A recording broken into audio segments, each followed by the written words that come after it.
कहने का मतलब है पुण्यात्माओं, ये इतिहास में एक एग्जाम्पल है। ये एक सुखदेव ऋषि के लिए ब्रह्मा विष्णु महेश ने भी इस माया को केवल एक सेकंड के लिए भी नहीं रोका, अपने गुणों के प्रभाव को एक सेकंड के लिए भी नहीं रोका, सृष्टि के संचालन को एक सेकंड के लिए भी नहीं रोका। और 2020 में 3 महीने के लिए सृष्टि रुक गई। 3 महीने के लिए पृथ्वी लोक पे सृष्टि रुक गई, घर से बाहर नहीं निकल सके लोग। ये एग्जाम्पल दिया परमात्मा ने, एक ट्रेलर दिखाया कि आने वाले समय में क्या होगा। समय दे रहा है परमात्मा हमें धीरे धीरे कि संभल जाओ, संभल जाओ, जगत वालों को भी और हम भक्तों को भी। जगत में वो जो परमात्मा से दूर हैं और भक्ति मार्ग में वो जो मर्यादाओं से दूर हैं, जो गुरु जी के वचन से दूर हो चुके हैं। एक ट्रेलर दिखाया परमात्मा ने छोटा सा कि संभल जाओ समय रहते, वरना आने वाले समय में जो तांडव मचेगा, जो महाविनाश की तस्वीरें तुम्हारे सामने आएंगी, तुम टिक भी नहीं पाओगे। तो जो अच्छी आत्मा थी, जो दृढ़ आत्मा थी, उनको और ज़्यादा विश्वास हुआ अपने परमात्मा पे, क्योंकि परमात्मा ने उस संकट के समय में उन आत्माओं का कुछ भी नहीं बिगड़ने दिया। हजारों की संख्या में सतलोक आश्रम मैनेजमेंट हरियाणा पूज्य गुरुदेव सतगुरु रामपाल जी भगवान के कलयुगी परिवार के पीछे चल के उल्टे सीधे कुकर्म करके, आरक्षणबाजी, राजनीति, सीबीआई जांच, गुंडों की पता नहीं क्या क्या, कुपात्रों को ज्योति पाठदान का पैसा दे दे के लाखों की संख्या में मर्यादा तोड़ चुके भक्तों में से हजारों की कोरोना में अकाल मौत हुई। परमात्मा ने बिल्कुल भी बचाव नहीं किया। दूसरी तरफ सतलोक आश्रम मैनेजमेंट हरियाणा के विरुद्ध खड़े होके, उनके आदेशों पे ना चल के, पीले पर्चों को गुरुजी का आदेश ना मान के, केवल गुरुदेव के सत्संगों को ही गुरुजी का असली आदेश मान के, ज्ञान आधार से चलते हुए, किसी भी कुपात्र को ज्योति पाठ दान का पैसा ना दे के और मर्यादा में रह के गुरु वचन पे चलते हुए अपनी भक्ति करने वाले सत्य सेवकों का उस कोरोना काल में बाढ़ भी बांका नहीं हुआ, किसी के उंगली का नाखून तक नहीं उतरा। तो उन आत्माओं का और ज़्यादा दृढ़ विश्वास हुआ अपने गुरुदेव भगवान पे। उन आत्माओं के अंदर और एक नई उमंग उठी अपने गुरुजी के वचन पे चलने की, कि भाई यदि हम भी मैनेजमेंट के पीछे लगी हुई मूर्ख संगत की तरह नियम तोड़ देते, मर्यादा तोड़ देते, इन 2 कोटि के जीवों के कहने से यदि हम इशार की तारीखों पे चक्कर काट काट के वहाँ गुरुजी को बदनाम करते, कोर्ट की कार्यवाही में बाधा उत्पन्न करवाते, आनंदपाल सिंह गैंगस्टर जैसों की सीबीआई जांच में समर्थन करते, पैसा देते, राजस्थान में और भी धरने प्रदर्शन थे SC ST के एक्ट में, उनका समर्थन करते, मैनेजमेंट के कहने पे यदि हम हरियाणा के जाट आरक्षण में जाके उनको पात्र भक्तिहीन जगत वालों के बीच में जाके बैठते, वहाँ पे परमात्मा को दुखी करते, कभी बीजेपी को वोट, कभी कांग्रेस को वोट, कभी रक्तदान, कभी देहदान, हम भी यदि ये उल्टे सीधे कुकर्म करते तो परमेश्वर आज हमारा भी वही हाल आता जो हाल इस कोरोना काल में कई हजारों की संख्या में सतलोक आश्रम मैनेजमेंट हरियाणा के पीछे अंधे होके चलने वाली संगत का हुआ। लोग मौत के घाट उतरे, ऑक्सीजन की कमी से भगत लोग तड़प तड़प के मरे। तो हमने उस घटना से सबक लिया और हमारे अंदर एक और नई शक्ति जागृत हुई परमात्मा के वचन पे चलने की, गुरुदेव के वचन को ना तोड़ने की। और आज तक परमात्मा के सत्सेवकों के ऊपर छप्पड़ फाड़ मेहर है, छप्पर फाड़ दया है। किसी भी आत्मा को ना कोई ऐसी भयंकर रोग है, ना बीमारी है, ना किसी की अकाल मृत्यु है। सब परमात्मा के दया से भक्ति कर रहे हैं। सबका विश्वास दिनों दिन 2 गुना बढ़ता जा रहा है। ठीक है, जो मर्यादा तोड़ेगा वो तो चाहे गुरु जी के चरणों में जाके बैठ जाओ, परमात्मा उसकी भी रक्षा नहीं करेगा। तो उस घटना से 2020 में हमने सबक लिया तो हमारा विश्वास परमात्मा में बढ़ा। अब ये जो उदयपुर की जो घटना है, इस घटना से हमने क्या सबक लेना है, परमात्मा क्या संकेत कर रहे हैं, परमात्मा क्या समझाना चाह रहे हैं हमें, एक बहुत बड़ा रहस्य है। रहस्य क्या है ये तो हम सभी को पता है। आने वाले समय में गृह युद्ध छिड़ेगा। भविष्य वक्ता अपनी भविष्यवाणियां कर चुके हैं। परमात्मा भी असुर निकंदन रमैणी में ये बातें हमें पढ़ा चुके हैं कि तीसरा विश्व युद्ध होना कंपलसरी है, लाजमी है, नहीं रुकने वाला है। खुद परमात्मा भी तीसरा विश्व युद्ध नहीं रोकेंगे, क्योंकि 250 साल पहले आदरणीय गरीबदास जी महाराज जी के रूप में स्वयं उस कबीर परमात्मा ने तीसरे विश्व युद्ध की भविष्यवाणी करती थी। और भविष्यवाणी क्या थी ये देखिए।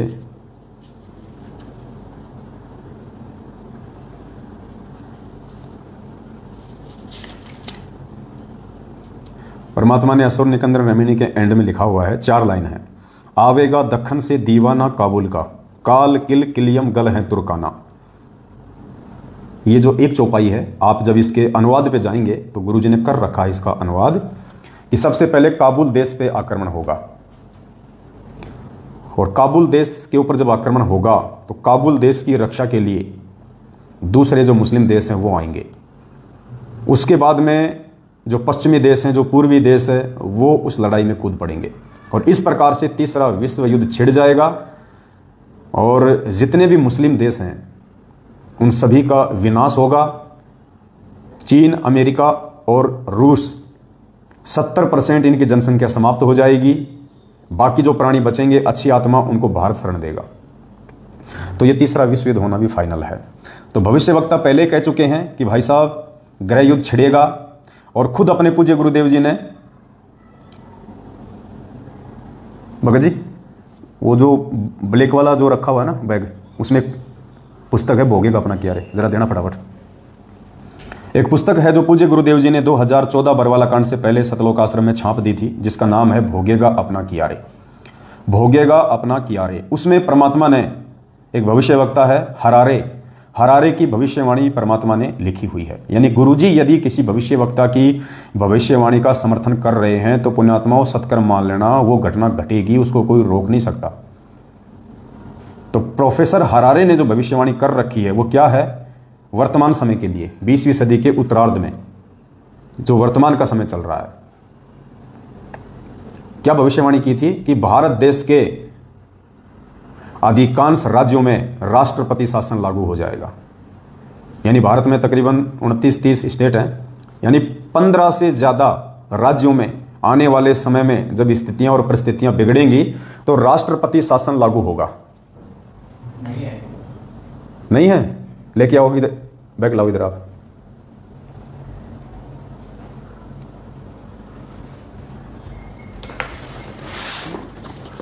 कहाँ गई तो बच्चे?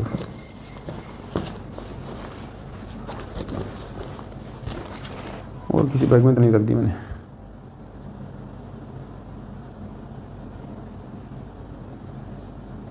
उधर देखो कहीं और रखी हो, इधर उधर।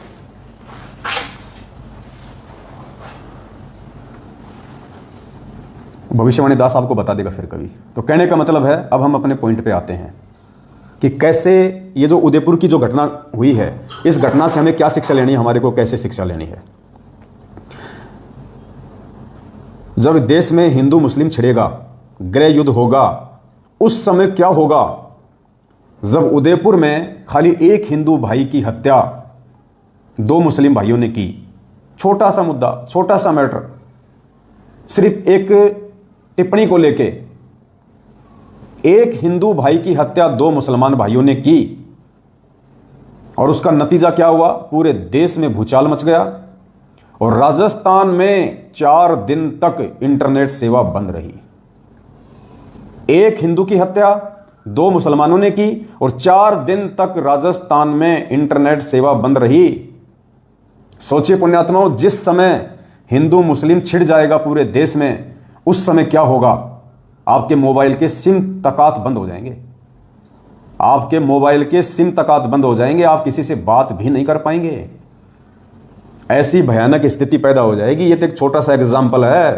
हाथ कंगन को आरसी क्या, पढ़े लिखे को फारसी क्या, आप सबकी आंखों के सामने है ये घटना। सिर्फ एक हिंदू की हत्या मुसलमान ने की और 4 दिन तक राजस्थान में इंटरनेट सेवा बंद रही। सोचिए आने वाले समय में जब ये हिंदू मुस्लिम घर घर छिड़ेगा, शहर शहर छिड़ेगा, सरेआम मारपीट होंगी उन भविष्यवक्ताओं के अनुसार, तो क्या हश्र होगा, क्या हाल होगा। इसलिए दास आपको पहले से कहता आ रहा है पुण्यात्माओं कि वर्तमान का जो ये समय चल रहा है साध संगतियों का, और इन साध संगतियों में पूज्य गुरुदेव भगवान ने जिन जिन अपनी विशेष प्यारी आत्माओं को जोड़ दिया है, उन आत्माओं ने ज्ञान आधार से अपने आप को पक्का कर लेना है, भक्ति मार्ग पे अपने आप को दृढ़ कर लेना है। गुरुदेव भगवान को परमात्मा मान के, पतिव्रता धर्म को अपना के, गुरुदेव भगवान को भोग लगा लगा के, साध संगतियों में आके 5 यज्ञ की खीर खा के, ज्ञान आधार से अपनी हर प्रकार से शंकाओं का समाधान करवा के और नियमित मर्यादा में रह के भक्ति करके हमने उस आने वाले विनाशकारी समय के समय अपने अंदर वो विश्वास पैदा करना है कि उस समय ना तो ये पवन दास आपको लाइव आके समझाएगा, हो सकता है आपको गुरुजी के सत्संग भी सुनने का मौका ना मिले, क्योंकि लाइट पानी सब गुल, इंटरनेट सेवा बंद, मोबाइल बंद, कहाँ से सुनोगे भाई। आजकल हम लोग लाइट पे निर्भर हो गए, मोबाइलों पे निर्भर हो गए, कहाँ से सत्संग सुनोगे। कौन आपको हिम्मत देगा उस समय, उस विनाशकारी समय में, उस डर और भय के माहौल में कौन आपको हिम्मत देगा, कौन आपको दिशा निर्देश देगा, कौन आपको गाइड करेगा। उस समय वही आत्माएं इस भक्ति मार्ग पे टिक पाएंगी, वही आत्माएं अपने गुरुदेव भगवान पे विश्वास करके दृढ़ रह पाएंगी। वरना हथियार डाल देंगे, अच्छे अच्छे भगत हथियार डाल देंगे उस समय, जब सरेआम मारकाट मचेगी। घर के बाहर खड़े होकर लोग तलवार लेके, बंदूकें लेके खड़े होंगे कि निकल बाहर। उस समय ये 6 महीने में बीजेपी, 6 महीने में कांग्रेस करने वाले भक्तों को हिम्मत नहीं मिलेगी। उस समय ये रक्तदान और देदान करके प्राइवेट बैंक को, प्राइवेट हॉस्पिटल को, उसी खून को ऊंचे दामों में 10-15 गुना ज्यादा कॉस्ट पे बेचने में मदद करने वाले ये मूर्ख भक्तों के अंदर हिम्मत नहीं आएगी। उस समय आज जो भगत होके गुंडों की सीबीआई जांच का समर्थन कर रहे हैं, उनको हिम्मत नहीं मिलेगी। उस समय इनको पात्रों को जो ज्योति पाठ और दान का पैसा देके अपने कर्म फोड़े जा रहे हैं, उन भगत भाई बहनों को हिम्मत नहीं मिलेगी और वो हथियार डाल देंगे, वो सरेंडर हो जाएंगे और परमात्मा की भक्ति और मर्यादाओं से दूर हो जाएंगे। अब बताओ, जिस काम के लिए हम लोग पापड़ बेल रहे हैं इस भक्ति मार्ग पे, इतने कष्ट, इतने दुख, इतना संघर्ष कर रहे हैं, और वो यदि हमारे हाथ से निकल जाएगा तो क्या फ़ायदा फिर ये संघर्ष करने का, इतने दिनों तक परमात्मा की भक्ति पे लग के चलने का क्या फ़ायदा फिर। तो पुण्यात्माओं, उस समय में मंसूर की तरह यदि कोई अडिग रहेगा, मीराबाई की तरह यदि कोई संघर्ष करेगा, तो सिर्फ और सिर्फ ये सत्सेवक भाई बहन होंगे जो आज सात संगतियों में आ रहे हैं, जो हर प्रकार से ताने सहन कर रहे हैं, हर प्रकार से मैनेजमेंट की धमकियां सहन कर रहे हैं, उनकी मार और पिटाई सहन कर रहे हैं। इन्हीं आत्माओं को परमात्मा उस विपत्ति के समय में हिम्मत देगा और मालिक रक्षा करेगा, क्योंकि पूज्य गुरुदेव जी का वचन है कि आपत्ति के समय परमात्मा अपनी विशेष आत्माओं की रक्षा करता है। अब वैसे देखा जाए तो सभी परमात्मा की विशेष आत्मा है, लेकिन एक सत्संग में गुरुजी ने बताया कि विशेष आत्मा कौन होती है। वो देना मेरा मोबाइल भगत जी। गुरुदेव ने एक सत्संग में बताया कि विशेष आत्मा कौन होती है। ऐसा नहीं है कि आपने नाम ले लिया और आप परमात्मा की विशेष आत्मा हो गई, नहीं। विशेष आत्मा वो आत्मा होती हैं जो नाम दीक्षा लेने के बाद में अपने गुरुदेव भगवान के प्रत्येक वचन पर, चाहे उसका शीश ही क्यों ना कुर्बान हो जाए, प्रत्येक वचन पर दृढ़ होकर चलेगी, अटल होकर चलेगी। ना किसी के डराने से डरेगी, ना किसी के झुकाने से झुकेगी, ना किसी के विचलित करने से विचलित होगी, ना वो बीजेपी कांग्रेस का गंदा खेल खेलेगी। उन आत्माओं की परमात्मा रक्षा करेगा। ये सत्संग सुनिए परमात्मा का। परमात्मा ने 2 घटनाओं का जिक्र किया है। एक तो 1720 में जब भयंकर अकाल पड़ा था, उस समय का जिक्र किया परमात्मा ने कि इतना भीषण अकाल पड़ा था। एक घास आती है पवाड़ नाम की, उस घास को गुरुजी कहते हैं वो गधे भी नहीं खाते, गधा भी उस घास को उस समय खाता जब हर प्रकार से उसको चारा नहीं मिलता, और उस घास को इंसानों ने उखाड़ उखाड़ के खाया उस समय, पवाड़ घास को। फिर परमात्मा ने महाभारत का जिक्र किया कि महाभारत के समय पांडवों की रक्षा हुई, बाकी सबका विनाश हुआ। तो गुरुदेव कह रहे हैं कि आपत्ति के समय, विपत्ति के समय परमात्मा अपनी विशेष आत्माओं की रक्षा करता है। पहले सत्संग सुनिए मालिक का। महाभारत कितना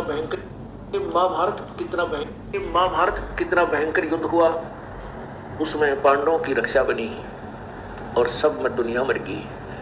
ऐसे ही परमात्मा ऐसी आपत्तियों में कबीर परमेश्वर के बच्चों को, कबीर परमेश्वर की जो विशेष आत्माओं को, विशेष कौन सी होती हैं, जैसे वैसे तो हम कबीर जी के सभी बच्चे हैं, सभी उसकी आत्मा है, कीड़ी, हाथी, कुंदर, राजा, रंग, महादेव, ब्रह्मा, विष्णु, महेश और हम। विशेष आत्मा वो है जो उनकी आज्ञा का पालन करके उनके अनुसार चल रहे हैं। जैसे एक पिता के 5-6 बेटे हैं और 2 पुत्र उसकी आज्ञा का पालन ना करके बकवाद करते हैं, कि तो चोरी करते हैं, कि तो लठ बजाते हैं, कोई झगड़ा करते हैं, तो वो विशेष आत्मा उसके बच्चे नहीं है। आत्मा में दुख तो होता है, लेकिन वो उसकी आज्ञा से बाहर जा करके है, तो उन पर विशेष ध्यान ना दे करके पिता उनकी तरफ विशेष ध्यान देता है जो उसकी मर्यादा में चल रही। तो परमात्मा ने स्पष्ट कर दिया अपने सत्संग में, ये सत्संग ही पुण्यात्माओं परमात्मा का भक्ति का विधान है। और जिस आत्मा ने इन सत्संगों को आधार नहीं बनाया, सत्संगों के सार को नहीं समझा, सत्संगों में ही परमात्मा ने भविष्य की झलक दे रखी है, संकेत कर रखे हैं। तो गुरु जी कहते हैं कि वैसे तो कबीर परमात्मा के सभी बच्चे हैं, लेकिन विशेष आत्मा कौन होती है। जैसे एक बाप के 4 बच्चे हैं, 2 बच्चे तो उस बाप की आज्ञा में चलते हैं और 2 बच्चे बाप की आज्ञा से बाहर होकर लड़ाई झगड़ा करते हैं, उल्टे काम करते हैं। तो आपत्ति के समय उन आज्ञा में रह के चलने वाले बच्चों की रक्षा होगी। तो आज हम सतगुरु रामपाल जी भगवान के सभी बच्चे हैं, मैनेजमेंट वाले भी उन्हीं के बच्चे हैं, हम सत्सेवक भी उन्हीं के बच्चे हैं। अब आज्ञा में कौन चल रहा है, इसका निर्णय परमात्मा के वचन करेंगे, परमात्मा जी के सत्संग करेंगे, परमात्मा का भक्ति विधान करेगा। ये राजनीति, आरक्षणों में सहयोग, रक्तदान, देदान, कुपात्रों को ज्योति पाठ और दान का पैसा, भक्तों को मारपीट करना, साथ संगति ना करने देना, गुरुजी की फोटो को, गुरुजी की ज्योतियों को पैरों से फेंक देना, भक्तों में भय पैदा करना, भक्तों को गुरुजी के ज्ञान के विरुद्ध चलाना, ये सारे वचन तोड़ने वाले काम कौन कर रहा है? सतलोक आश्रम मैनेजमेंट हरियाणा।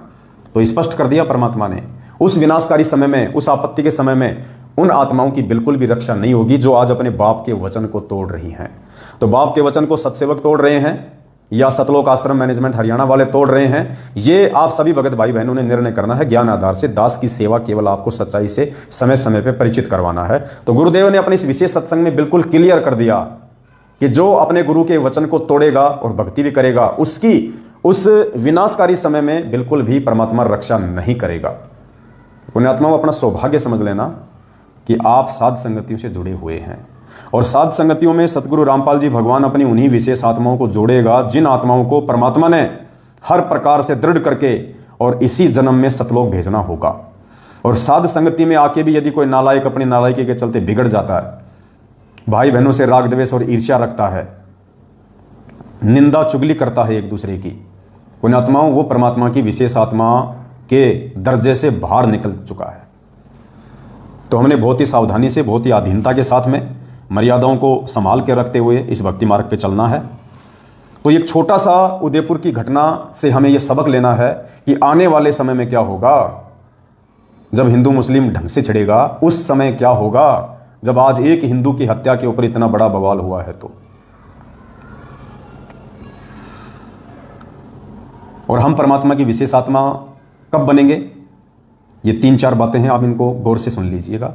सतगुरु रामपाल जी भगवान अर्थात कबीर परमेश्वर जी की विशेष आत्मा की श्रेणी में वो भाई बहन हैं जो भाई बहन सर्वप्रथम तो साध संगति से जुड़ चुके हैं, और साध संगति से जुड़ने के बाद में जिनके मन में किसी भी प्रकार की अध्यात्म को लेकर कोई शंका नहीं है।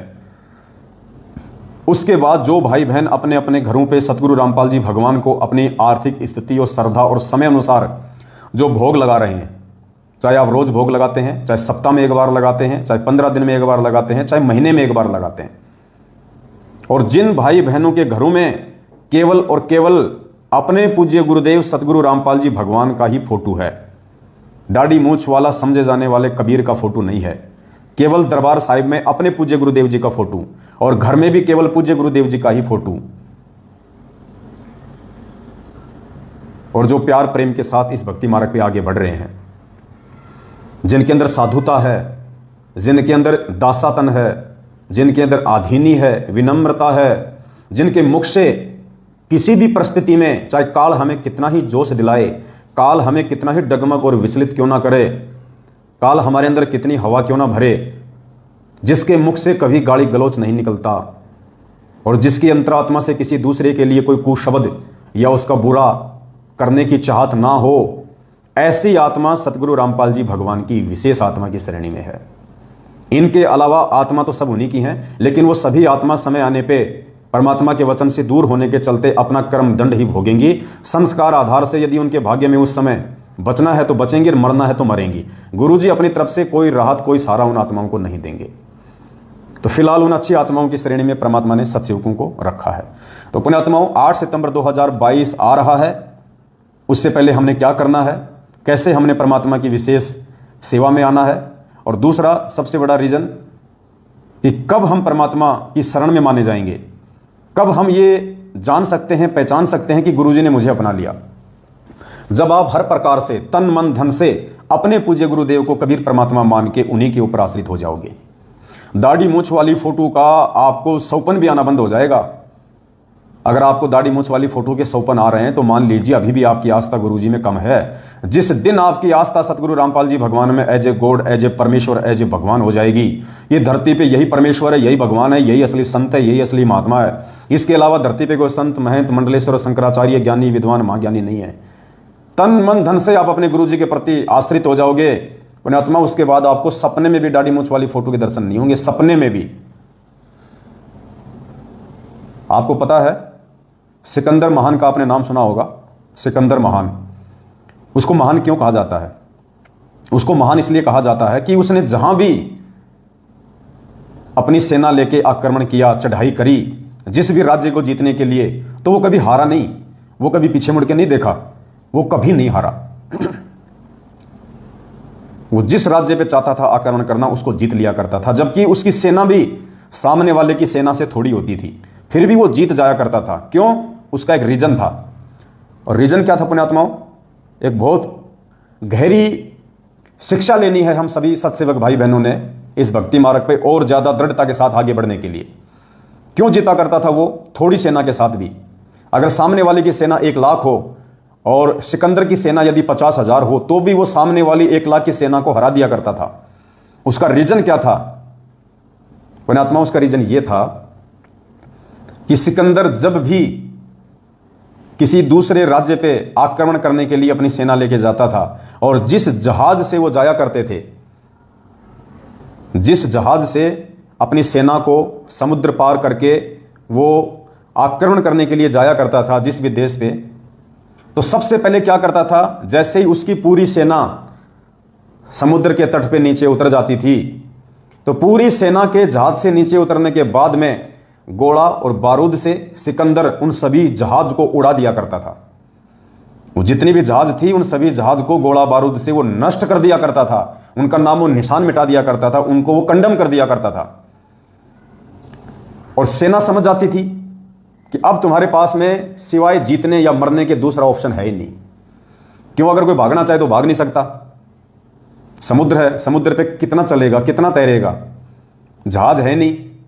तो सेना के अंदर ये आत्मविश्वास, ये आत्मबल ऑटोमेटिक पैदा हो जाता था कि अब तुम्हारे पास में यदि जीने का कोई साधन है, यदि जीने का कोई एकमात्र माध्यम है, तो सिर्फ और सिर्फ अपनी पूरी शक्ति के साथ, पूरी ताकत के साथ सामने वाले की सेना पे अटैक करो, वरना तुम मरोगे।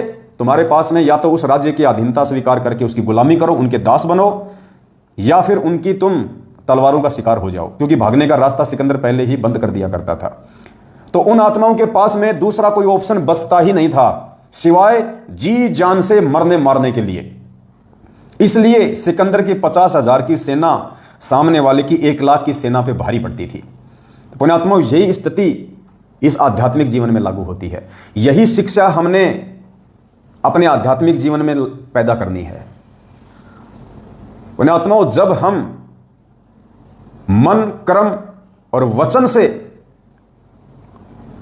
अपने पूज्य गुरुदेव जी के अलावा उस दाढ़ी मूंछ वाली फोटो को परमात्मा नहीं मानेंगे, और जिस प्रकार वो सिकंदर उस जहाज को नष्ट कर दिया करता था, ठीक उसी प्रकार जब हम ज्ञान आधार से अपने घर से और घर में लगे हुए दरबार से उस दाढ़ी मूंछ वाली फोटो को ज्ञान आधार रूपी गोला बारूद से उड़ा देंगे, विस्फोट कर देंगे, यानी हम उस फोटो को अपने घर में नहीं रखेंगे, कहीं भी अगर है तो हम उसको या तो बहते हुए जल में जल प्रवाह कर देंगे, या हम उसको घी लगा के सवा कर देंगे, यानी हम अपने घर में वो फोटो रखेंगे ही नहीं। तो हमारे पास में सतगुरु रामपाल जी भगवान को भगवान मानने के अलावा और एकमात्र उन्हीं की फोटो को परमात्मा मान के उनके आगे भक्ति और दंडवत करने के अलावा दूसरा कोई ऑप्शन शेष रहेगा ही नहीं।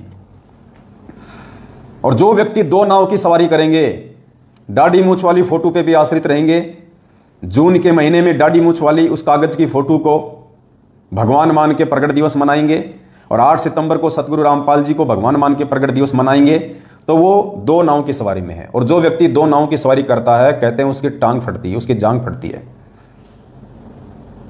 तो जिस व्यक्ति ने इस कलयुग की वर्तमान पिछली पीढ़ी में ये अनमोल मानव जन्म प्राप्त करके, सतगुरु रामपाल जी भगवान की शरण प्राप्त करके, यदि इसी जन्म में परमात्मा के समकक्ष रहते सहते मोक्ष प्राप्त करना है, सतलोक जाना है, तो पुण्यात्माओं, आपने सिकंदर महान की इस घटना से शिक्षा लेनी होगी। आपने मन, क्रम, वचन से अपने गुरुदेव पे आश्रित होना होगा। केवल अपने गुरुदेव को ही परमेश्वर मान के 8 सितंबर को अकेले उनका ही प्रकट दिवस मनाना पड़ेगा। उस कागज की हाथ से बनाई हुई फोटो का, उस नकली फोटो का आपने ज्ञान आधार से पोस्टमार्टम करना पड़ेगा। आपने उसको तत्व ज्ञान रूपी अस्त्र शस्त्र गोला बारूद से उड़ाना पड़ेगा, नष्ट करना पड़ेगा, ताकि आपके पास सिवाय सतगुरु रामपाल जी भगवान को भगवान मानने के अलावा दूसरा कोई ऑप्शन ही शेष ना रहे। अब ये बातें पुण्यात्माओं उन्हीं आत्माओं के हृदय में समाएंगी और इन बातों को केवल वही आत्मा सत्य मानेंगी जो आत्माएं अपने गुरुदेव से प्रेम करती हैं, जो अपने गुरुदेव से प्यार करती हैं।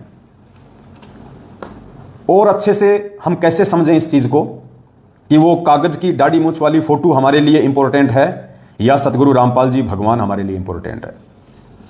पुण्यात्माओं,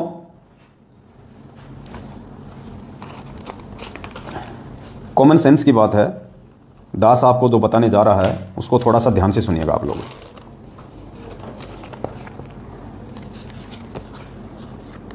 आप ये फोटो देख रहे हैं, ये फोटो हमारे पूज्य गुरुदेव सतगुरु रामपाल जी भगवान की है।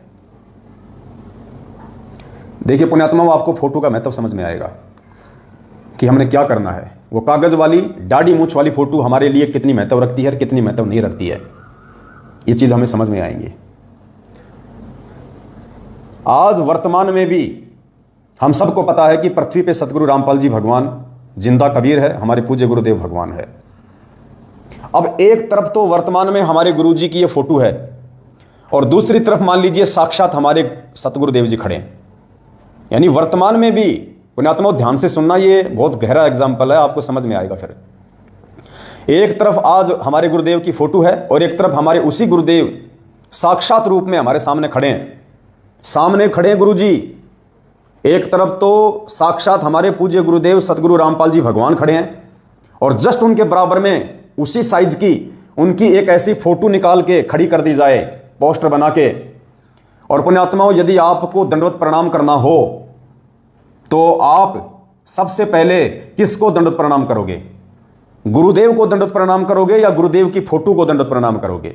कॉमन सेंस की बात है, हम उस फोटो को प्रणाम नहीं करेंगे, जबकि वो फोटो हमारे गुरुजी की ही है, फिर भी हम उस फोटो को प्रणाम नहीं करेंगे, हम अपने पूज्य गुरुदेव जी को दंडवत करेंगे। एक तरफ हमारे पूज्य गुरुदेव जी खड़े हैं, एक तरफ उनकी फोटो लगा रखी है और कोई हमसे कहे कि आपने भोग लगाना है, हम किसको भोग लगाएंगे? उस समय फोटो को कोई भोग नहीं लगाएगा, जबकि गुरुजी की फोटो है। तो ठीक इसी प्रकार पुण्यात्माओं, भले ही दाढ़ी मूंछ वाली फोटो भी भगवान है, चलो तुम्हारी बात को बड़ी करते हैं कि दाढ़ी मूंछ वाली फोटो कबीर जी की फोटो है, वो भगवान की फोटो है, और एक तरफ वो ही भगवान, वो ही कबीर परमात्मा आज साक्षात तुम्हारे सतगुरु के रूप में धरती पे आके तुम्हारे सामने प्रकट है। अब तुम क्या करोगे? दोनों में से किसका प्रकट दिवस मनाओगे? किसको भोग लगाओगे? किसको पूजोगे? अब ये कॉमन सेंस की बात है। जो मूर्ख प्राणी होंगे, जिन्हें भक्ति की ABCD का नहीं पता है, जो गुरुजी से जुड़ जरूर गए लेकिन जिन्हें क ख ग का भी नहीं पता है, वो तो भले ही उस दाढ़ी मूंछ वाली फोटो को पूज लो। लेकिन जो सयानी आत्मा होगी, जो परमेश्वर की प्यारी आत्मा होगी, जो नीर खीर का निबेरा करने वाली आत्मा होगी, जो ज्ञान आधारी आत्मा होगी, जो परमेश्वर के हीरे मोती लाल होंगे, जिन्होंने इसी जन्म में अपना आत्म कल्याण करवाना है, वो पुण्यात्मा उस कागज की फोटो को 0/0 महत्व भी नहीं देंगी। वो केवल अपने पूज्य गुरुदेव सतगुरु रामपाल जी भगवान को ही महत्व देंगी। उन्हीं का प्रकट दिवस मनाएंगी, उन्हीं को भोग लगाएंगी, उन्हीं की स्तुति गाएंगी, उन्हीं की महिमा गाएंगी, उन्हीं के गुणगान गाएंगी, उन्हीं को अपने सीने से लगा के रखेंगी, उन्हीं का एकमात्र फोटो अपने घर में रखेंगी, उन्हीं का एकमात्र फोटो अपने घर के दरबार में रखेंगी। क्योंकि परमात्मा ने हमें स्पष्ट रूप से समझा दिया है कि जब तक हम अपने वक्त गुरु को परमात्मा नहीं मानेंगे, तब तक हम यहां से पार नहीं हो सकते। देखो पुण्यात्माओं, आत्मा अगर एक है तो उसके 2 पति नहीं हो सकते। आत्मा अगर एक है तो उसके पति 2 नहीं हो सकते। अगर किसी औरत के 2 पति हैं तो वो व्यभिचारिणी औरत है, व्यभिचारिणी वेश्या, और ऐसी औरत का कहीं ठिकाना नहीं होता। और आत्मा यदि एक है तो उसका परमात्मा भी एक ही होगा, एक ही होगा। तो हमारा वो असली परमात्मा, असली पति परमेश्वर सतगुरु रामपाल जी भगवान है। एक आत्मा के 2 पति नहीं हो सकते। परमात्मा ने स्पष्ट रूप से कह रखा है कि गुरु गोविंद 2 नहीं भाई, और जो 2 समझेगा वो 2 जग में जाई। यानी गुरु और भगवान 2 नहीं होते। क्यों नहीं होते? क्योंकि वो गोविंद ही इस पृथ्वी पे गुरु की भूमिका करता है। वो गोविंद ही पृथ्वी पे नाम दीक्षा देने के लिए गुरु बन के आता है, तो वो दो नहीं है। परमात्मा कहते हैं ना, गरीब निर्गुण सरगुण एक हैं, निर्गुण सरगुण एक है, दूजा ब्रह्म विकार, निर्गुण साहिब आप हैं, सतगुरु सरगुण संत विचार। निर्गुण रूप में परमात्मा एक रूप में सतलोक में रहते हैं, और सरगुण रूप में वो परमेश्वर संत की भूमिका करने नीचे आते हैं। साहिब से सतगुरु भय, सतगुरु से भय संत, धर धर वेख विशाल अंग, खेल आदि और अंत। तो परमात्मा कहते हैं निर्गुण सरगुण एक है, यानी जो परमात्मा सतलोक में निर्गुण रूप में बैठा है और वही परमात्मा नीचे सरगुण रूप में संत की भूमिका में आता है। तो कहते हैं वो निर्गुण सरगुण एक ही है, दूजा ब्रह्म विकार। यदि उनको कोई दो मान के चलेगा कि भगवान तो कबीर है, गुरुजी तो खाली हमारे गुरुजी हैं, संदेशवाहक हैं, तो परमात्मा कहते हैं निर्गुण सरगुण एक ही हैं, और दूजा ब्रह्म विकार। अगर तुम इनको दो मानते हो तो ये तुम्हारी अपनी नालायकी है, तुम्हारी अपनी नासमझी है। निर्गुण सरगुण एक हैं, दूजा ब्रह्म विकार, निर्गुण साहिब आप हैं, सरगुण संत विचार। जब वो परमात्मा संत रूप में आके वाणियां बोलता है, शब्द बोलता है, सत्संग करता है, तो वो परमेश्वर का असली रूप है, वो उनका सरगुण रूप है। जैसे पुण्यात्मा बर्फ से पानी से बर्फ बनती है, जो बर्फ बनाई जाती है वो पानी से बनाई जाती है। आपको ये कहे कि ये पानी अलग है और ये बर्फ अलग है, वो दिखने में अलग अलग है, लेकिन जब उस बर्फ को बाहर रख दिया जाएगा गर्म टेम्परेचर में, तो थोड़े समय में वो अपने वास्तविक रूप में आ जाएगी, पानी के रूप में। और कोई ये कहे कि नहीं वो बर्फ अलग चीज़ है, पानी अलग चीज़ है, नहीं, केवल दृष्टि का धोखा है, केवल आंखों का धोखा है। पानी से ही वो बर्फ बनी है, बर्फ अलग नहीं है। जब वो पिघल जाएगी तो अपने वास्तविक रूप में आ जाएगी। तो इस प्रकार से पुण्यात्माओं, वो परमात्मा जिसको हम अपनी अज्ञानता और मूर्खता के चलते दो मान के चल रहे थे कि गुरु और गोविंद दो नहीं भाई, दो समझेगा वो दोजक में जाएगा, वो नरक में जाएगा, इसलिए परमात्मा ने कहा है।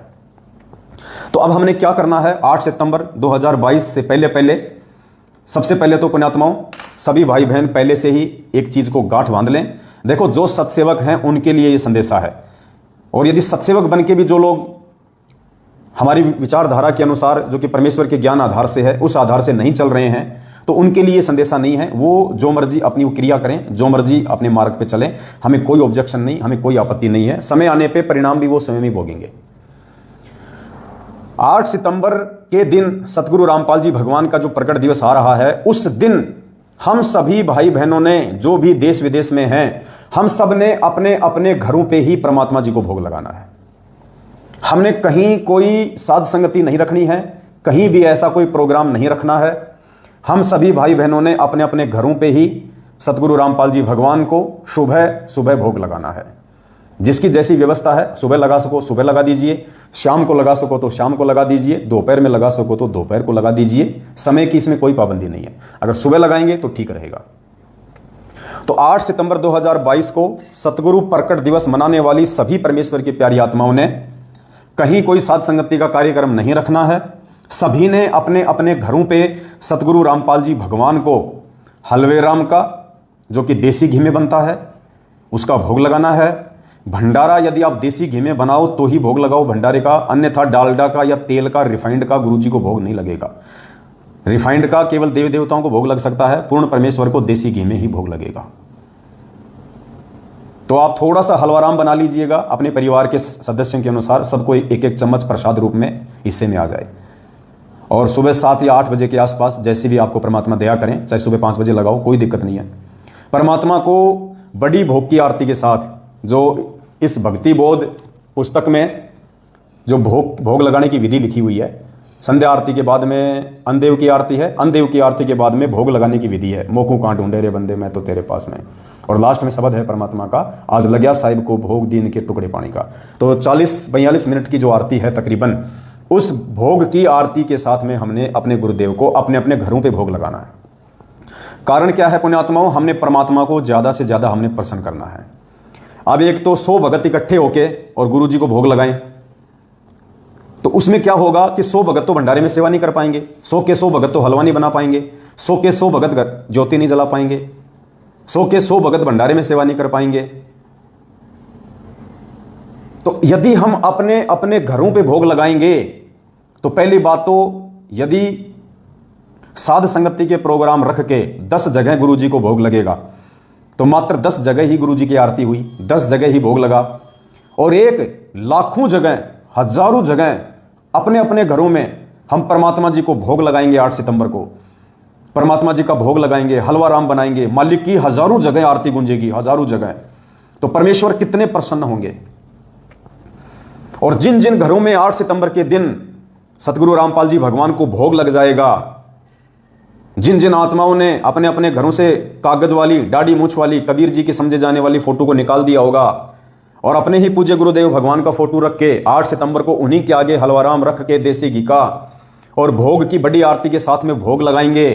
पुण्यात्माओं, विश्वास कर लेना, आने वाली विनाशकारी समय में अगर तुम्हारे घर के ऊपर यदि किसी ने बम भी डाल दिया, तुम्हारे घर का चूना भी नहीं उखड़ेगा, चूना भी, ईंट भी नहीं उखड़ने देगा परमात्मा। क्योंकि अब ये फाइनल समय चल रहा है, अब ये अंतिम समय चल रहा है। उसके बाद में आपको कोई समझाने वाला नहीं होगा, आपको कोई बताने वाला नहीं होगा, आपको कोई सलाह देने वाला नहीं होगा। आपने क्या करना है, क्या नहीं करना है, उससे पहले पहले आप साध संगति से जुड़ के साध संगति की ये अनमोल वीडियो देख देख के आप जी तैयार हो जाओ। भूल जाओ धरती पे जैसे हम परमात्मा की शरण में आए और उस समय हम गुरुजी को परमात्मा नहीं मानते थे, क्योंकि हमें इतना ज्ञान नहीं था। हम गुरुजी को केवल अपना गुरुजी मानते थे और नाम दीक्षा लेने के बाद भगवान हमने दाढ़ी मूछ वाली फोटो को माना। तो जैसे ही हमने गुरुजी से ये सुना कि ये कबीर जी भगवान हैं और ये फोटो है कबीर जी की, और गुरुजी ने हमें क्या आदेश दिया कि आपके घर में किसी भी देवी देवता की, संत महात्मा की फोटो नहीं होनी चाहिए। अगर आपके घर में किसी संत महात्मा या देवी देवता की फोटो है तो आप उसको उस घर से बाहर निकाल दीजिए, ससम्मान किसी मंदिर में रख दीजिए, जल प्रवाह कर दीजिए, घी लगा के सवा कर दीजिए, वरना आपकी आस्था उनमें रहेगी। उस घर में रखे रहने से भी हानि है। तो ठीक इसी प्रकार पुण्यात्माओं, जब हमें आज ये समझ में आ गया कि वो असली कबीर परमात्मा कौन है, दाढ़ी मूछ वाली फोटो है या सतगुरु रामपाल जी भगवान है, तो उसके बाद हमें क्या करना है। अब उसके बाद पुण्यात्माओं, वो दाढ़ी मूछ वाली फोटो का फिर हमारे घर में उन देवी देवताओं की तरह कोई स्थान नहीं है। वो एक जड़ है, वो चैतन्य नहीं है, वो जड़ मूर्त है। परमात्मा कहते हैं पत्थर पूजे हरि मिले तो मैं पूजूं पहाड़, और उससे तो चाकी भली जो पीस खाए संसार। अब परमात्मा ने ये पहाड़ शब्द का यूज लिया, वो पत्थर शब्द का, कि पत्थर पूजे हरि मिले। परमात्मा ने पत्थर शब्द का यूज क्यों किया? क्योंकि जिस समय परमात्मा ने ये वाणी बोली थी 650 साल पहले, उस समय पुण्यात्माओं पत्थर की ही मूर्तियां हुआ करती थी। ज्यादातर देवी देवताओं की, ब्रह्मा विष्णु महेश की, ये पत्थर की ही मूर्तियां हुआ करती थी। उस समय ये कैमरे नहीं थे, मोबाइल नहीं थे, इसलिए फोटोएं नहीं थी। अगर उस समय कैमरे होते और फोटो होती तो परमात्मा यहां पे पत्थर शब्द का यूज नहीं करते। परमात्मा कह देते कि फोटो पूजे हरि मिले तो मैं पूजूं पहाड़, इससे तो चाकी भली जो पीस खाए संसार। तो वो दाढ़ी मूछ वाली वर्तमान में केवल एक फोटो है। यदि हम सतगुरु की भक्ति कर रहे हैं और साथ में उस दाढ़ी मूछ वाली फोटो को भी पूज रहे हैं तो हम आन उपासना कर रहे हैं। आन उपासना जब तक नहीं पता होता है, जब तक हमें संपूर्ण ज्ञान नहीं होता है, तब तक तो चाहे आप देवी देवताओं को पूजो, संस्कारवश परमात्मा रक्षा करता है। और पुण्यात्मा, जब हमें भगवान की भक्ति के विधान का पता चल जाता है, हमें ज्ञान हो जाता है, हम नीर खीर का निबेरा करने में सक्षम हो जाते हैं, भगवान की पहचान कर लेते हैं, सतगुरु के सत्संग रूपी संकेतों को समझने के लायक हो जाते हैं, उसके बाद भी यदि हम दो में से एक भगवान को नहीं चुनते हैं, हम ये निर्णय नहीं कर पाते हैं कि असली कौन है, नकली कौन है। मुझे भूख लग रही है, सामने आम है और एक आम की फोटो है, और मुझे इतना भी नहीं पता कि आम खाने से मेरा पेट भरेगा या उस फोटो को खाने से मेरा पेट भरेगा। हो सकता है फोटो खाने से मेरे पेट में, मेरी आंतों में, मेरे लीवर में वो कागज जम जाए और मुझे ऑपरेशन कराना पड़ जाए, बीमार हो जाऊं, मर भी सकता हूं। लेकिन वो आम खाने से, वो खाद्य पदार्थ खाने से, वो जीवित आम खाने से, वो जिंदा आम खाने से मेरी भूख शांत होगी, मेरी आत्मा को शांति मिलेगी, राहत मिलेगी। तो ठीक इसी प्रकार पुण्यात्माओं, घर में केवल अपने गुरुदेव भगवान की फोटो, दाढ़ी मूछ वाली, कागज की, कबीर जी की समझे जाने वाली फोटो को घर से निकाल दो, क्योंकि वो ओरिजिनल फोटो भी नहीं है। ओरिजिनल फोटो हम उसको उस समय मानते जब 650 साल पहले कैमरे होते और कोई कैमरे से भगवान की फोटो खींच के रखी हुई होती। तो ये भगवान की हमारे ऊपर विशेष मेहर रही कि 650 साल पहले परमात्मा ने शिक्षा नहीं दी, परमात्मा ने टेक्नोलॉजी नहीं दी, ये कैमरे नहीं बनवाए। अगर कैमरे बन गए होते और उस समय यदि उस परमात्मा की 1000-2000 फोटो बन चुकी होती तो पुण्यात्माओं, आज हम गुरुजी को भी नहीं पूछते। आज हम किसी भी प्रकार से उस परमात्मा की फोटो से अपना मन नहीं हटा सकते थे, अगर ओरिजिनल फोटो भी होती तो। जब इस नकली फोटो से हम अपना मन नहीं हटा पा रहे, इस हाथ से बनाई हुई दाढ़ी मूछ की फोटो से, अरे ये 100-150 साल में लोगों ने इसमें रंग भर दिया, दाढ़ी वाइट कर दी, आंखों के ये काले कर दिए, बाल वो कर दिए, मुकुट लगा दिया, सितारे लगा दिए। अभी 50-60 साल से, उससे पहले तो हाथ से बनी हुई थी, एक मोर पंख लगा हुआ था, छोटी छोटी काली सी दाढ़ी थी, ये पूरी दाढ़ी भी नहीं थी, ऐसे बना रखे थे लोगों ने बुंडे सुंडे चित्र।